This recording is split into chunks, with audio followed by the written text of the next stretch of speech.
Fellow Americans, I'm delighted to have this opportunity to talk with you. There's some things that are really giving me a lot of pause for consideration these days. One of which is that I've been working in the USSR and Russia for 35 years as a citizen diplomat. If you may have seen some of my other YouTubes, you would know that we've created all kinds of programs to bring peace and understanding and goodwill between the two countries.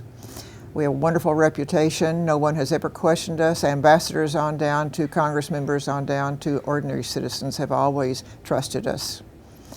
In the last few years, particularly starting in 2005, 2007, we have had increasingly news in this country that doesn't really represent what's going on in Russia. And since I travel there several times a year and am on ground and go all the way out to, say, Lake Baikal in Siberia, I know the country, I know the people, I know where they are. I've been able to see their evolution from literally being down at their lowest level in the 90s when the country when the USSR fell apart, and finally getting themselves back up on their feet sometime during the 2000s. So I feel like that I'm somewhat of a set of trustable eyes and ears for what's going on, what has gone on in Russia, and what's going on today. I wanted to be able to discuss this with many of you who are mainstream business and professional Americans who haven't had the chance to go to Russia recently, and you don't know what's really going on if you read the newspapers, the magazines, see the covers of Time magazine in particular, and if you watch our television channels. It's kind of dangerous for us to be getting wrong information on this country. And so I would like to discuss something that I'm calling the 10 myths about Russia. I just returned September 2018 from taking 25 mainstream business and professional Americans to Russia on a trip to investigate, to observe what's going on in 10 regions of Russia. So this means that we went to Moscow first, and then secondly, they all spread out like geese and flew out to these different regions of Russia, all the way out to Lake Baikal, down in the south to Crimea, up in the north to St. Petersburg, in the middle of Russia to Yaroslavl and Samara and places like this, Saratov, excuse me. And we all had the mandate to go out and see what's going on in those Russian cities, how the Russians are feeling about themselves, how they're feeling about us, how they're feeling about their leaders, Putin in particular. We asked all kinds of questions, had many discussions, and this is what we have learned. The first myth I want to discuss with you is Russia is a failing state. We have heard this over and over in our newspapers, even up until the last year, and this is completely wrong, but I'd like to explain where it all came from. Russia was a failing state under the latter parts of the Soviet Union, and in the 1990s it was a failed state. The ruble was worthless, no one had jobs, there was no law in the land. Oligarchs, young whippersnappers that were taking over these major industries, were doing so and privatizing them to themselves and sending the money offshores. And the people were literally starving. They were drinking themselves to death because they had no jobs. They had no opportunities to do anything to keep their families together. It was awful. I was there during those years. It was criminal. It was lawlessness. And definitely they were a failing state. Then 2000 came, and since then, really gradually and systematically, the country has gotten itself back together. Russia is no longer a failing state. Today, everyone understands that Moscow and St. Petersburg are the showcase cities of Russia. We have gone to all of these different regions and these different cities and have found quite the contrary. They are all up on their feet now. Their entrepreneurs are working well in the cities. The bridges have been rebuilt. The universities have been rebuilt. All sorts of evidences of new life in those cities is prominent these days. The next myth I want to discuss is one that John McCain was fond of using, and that is that Russia is nothing but a gas pump state. Well, they are blessed with a lot of gas and oil. And they were totally dependent upon this in the 90s and in the early 2000s. But today they have diversified their economy amazingly because of the sanctions. Before, they were getting all of their apples and plums and fruits from down south in Poland and other countries. Today they're raising their own trees, growing their own fruit, and it's also all organic. So not only that, but they've become the largest wheat producer in the world in this process. So there are so many different ways that they're replacing what they were getting from foreign countries and making it in their own country. For instance, those exotic cheeses that they loved coming from France and Italy. Today, they are making those same cheeses themselves. So they have done a lot of rebuilding of the types of things that they were using as imports. And today, they certainly are producing more than gas and oil, a great deal more. It also needs to be mentioned that today Russia is exporting state-of-the-art military equipment, planes, bombers, and things to other countries. And this is another part of the industry that has come back strongly. It's a very highly educated population, very strong in science and math. The third myth I would like to address is that Russia is an expansive state and it wants to take territory back into the former Soviet Union, particularly the Baltic countries. For some reason or another, Baltic countries feel that Russia wants to take them back under their wing. Truth of the matter is they do not need the Baltic countries. They've got more country than they can ever take care of themselves, 11 time zones across Russia, and the least thing that they need is 3 more little Baltic countries that might be just really unhappy if they got taken back into the Union. So all of this is a myth that justifies having NATO in those Baltic countries, right next to Russia's borders. This is not a good thing. The fourth myth is that Russia's regions are in poverty. It is true in some ways, because there's a lot of land out there outside of Moscow and St. Petersburg that is still rural. It still has wooden houses in it. It still has people that live in their dachas. And frankly, they're the older people. The younger people have already left and gone to the cities. And those areas are dying out. It happens. It happened in the United States. I remember when my granny lived in such a house in Kentucky. And we would go over in the coal regions of Kentucky and go over bumpy roads that nobody had ever bothered to pave. And we went to visit my grandmother in a tiny little wooden shack, just like I see, or almost like I see in Russia today. There's another type of city out across Russia that is dying out, and these are places that were one industry cities during the Soviet Union. That means that a particular type of industry, maybe it was the wood industry, or maybe it was something having to do with defense industries. But at any rate, one city occupied a whole area where the manufacture of these products of different types were carried out. And so they call them one industry towns. And of course today, many of those industries are not even needed. They're not working. And so that leaves a pocket of people out there who are basically now the retirees. They're on pension, very small pensions, and those cities are dying out. Another example of this type of evolution has gone on in the United States in areas like Flint, Michigan. I happened to be there several years ago and saw a city that some 85,000 people had lost their jobs because the jobs were sent to other parts of the world. And they are no longer manufacturing the kinds of trucks and cars that they were earlier. And mile after mile of houses were boarded up. Nobody living there any longer. But where are these people? Where did they go to? How are they making a living today? Who knows? But somehow or another, they had to find a way out when the big manufacturers started sending their products outside the United States to be made. We just have to look at this as an evolution that is in process and will probably within 20 years be totally gone. Myth 5, that is that Russian men are dying at age 50.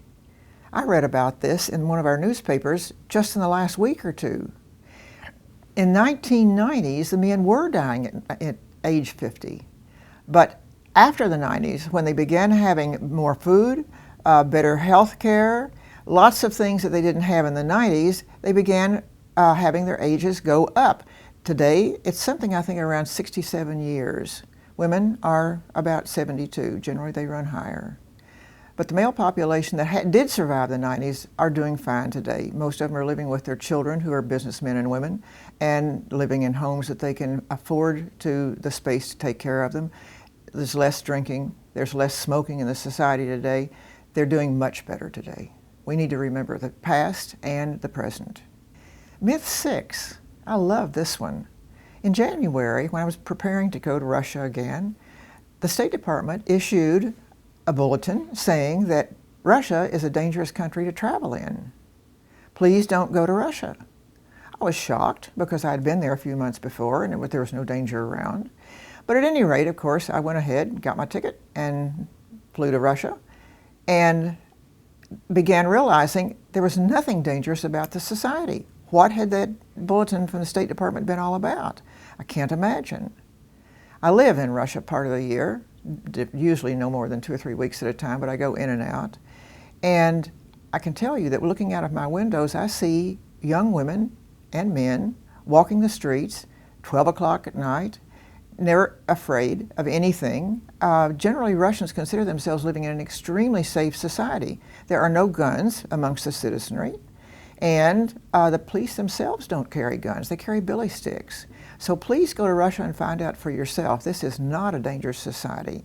As a matter of fact, our trip in September showed that everyone who went out to the cities far and wide felt there was no danger in the country for them as tourists or for anybody else walking the streets.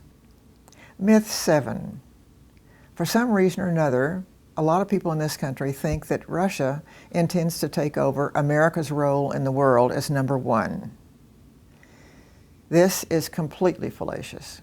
Russia doesn't intend ever again to take over any country or any type of role in the world that would dominate others. They learned a hard lesson in the Soviet Union. All of them looked back and said, my God, what were we trying to do, uniting all of these people and searching for people that would stand with us in the world that was divided with the West, and they don't want any part of it. What they do want is to be able to build their own country independently of anybody else, to create their own rules, to live by their own laws, and to prosper. Number 8 is that Putin is a thug.